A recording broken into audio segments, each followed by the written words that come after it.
सच्चे बेटे की पहचान। एक गांव में 3 महिलाएं एक साथ पानी लाने के लिए झील पर जा रही थी। वहां एक बूढ़ा यात्री बैठा था और वह सत्तू का आटा खा रहा था। वे तीनों अपने अपने बर्तनों और अपनी बातचीत के साथ जमीन पर बैठे थे, जिसे बूढ़ा व्यक्ति सुन सकता था। एक महिला ने दूसरी से कहा, ताई, जब पंडित तोताराम के शिष्य मेरे बेटे शास्त्री के रूप में घर आए तो उन्होंने गांव में हंगामा किया।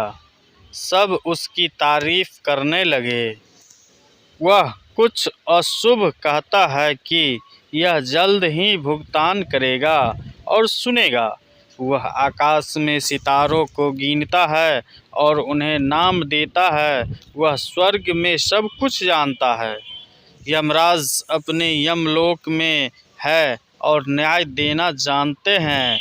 उसे भैरव की सभी जनजातियों के नाम, यमदूतों के नाम, नरक के स्थानों के नाम याद है।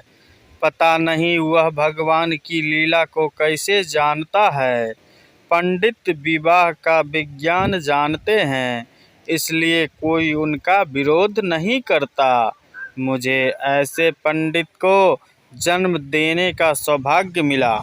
मैं जहाँ भी जाता हूँ वे मुझे इशारा करते हैं और कहते हैं, देखो, वह शास्त्री की माँ है, वह पानी भरने जा रही है। उसकी कहानी सुनने के बाद दूसरी महिला ने कहा, सखी, मेरे बेटे को सुनना है। मेरा बेटा पहलवान है। उनके जैसा पहलवान 10-5 गांवों में नहीं देखा जाएगा। वह सुबह शाम 500 सूर्य नमस्कार करते हैं। वह अखाड़े में अन्य पहलवानों के साथ कुश्ती करता है। वास्तव में किसी भी पहलवान ने उनसे इतनी प्रसिद्धि नहीं अर्जित की है। मैं इसे खाना बनाता हूँ और रोजाना खिलाता हूँ। वह खाने पीने के बाद हाथी की तरह घूमता है। एक किसान ने मेरी तरफ देखा और अपने बेटे से कहा कि यह उस पहलवान की माँ है जिसने कल्लू नताला को घेर कर जीत हासिल की थी। वास्तव में लड़के की महानता के बारे में सुनकर मुझे बहुत खुशी हुई। दोनों की कहानी सुनकर तीसरी महिला चुप रही। एक महिला ने कहा, तुम चुप क्यों हो? लगता है आपके बेटे की तबीयत ठीक नहीं है।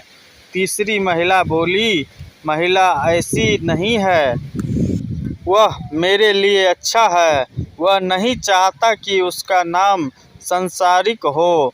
वह सरल और सीधा है। वह दिन भर खेतों में काम करता है और शाम होने पर घर में पानी भर देता है।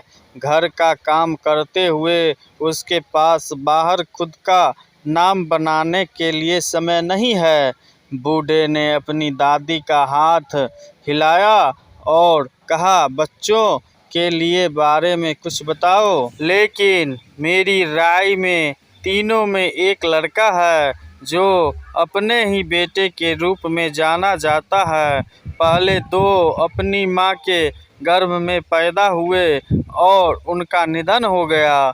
तीसरा लड़के का शरीर अलग हो जाता है, लेकिन उसका मन माँ के मन से मिलता है। मैं उनकी आत्मीयता के कारण उन्हें पुत्र मानता हूँ। दोनों महिलाओं के मुंह उनके गले में ऐसे लटके हुए थे मानो वे चमगादड़ की तरह दिख रहे हो। उसकी हालत एक पैर पर उल्टा लटके हुए चमगादड़ जैसी थी। सीख, व्यक्ति महानता से नहीं तो अपने संस्कार से चमकता है। दोस्तों, कहानी अच्छा लगा तो चैनल को लाइक कीजिए और सब्सक्राइब कीजिए। हाँ, कमेंट करके अपनी राय जरूर दीजिए। धन्यवाद।